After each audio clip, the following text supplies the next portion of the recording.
Two ways to add music to Instagram Reels. Hi everyone, I'm here to assist you today without any delay. Let's jump right in. First, click on plus button at the bottom. Then go to Reels.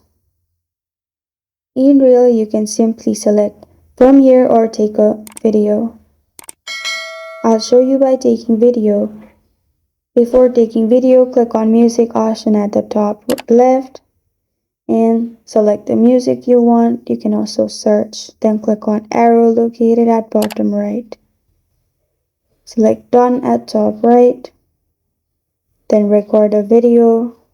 You'll be able to record video with the audio you chose. After you're done, press on next. If you selected from the gallery, what you can do is click on music option at the bottom. Select music. Any music you want, also search. After you're done, press on arrow, repeat the same process. Then press on next at the bottom right, and you'll be able to post Instagram Reels with music.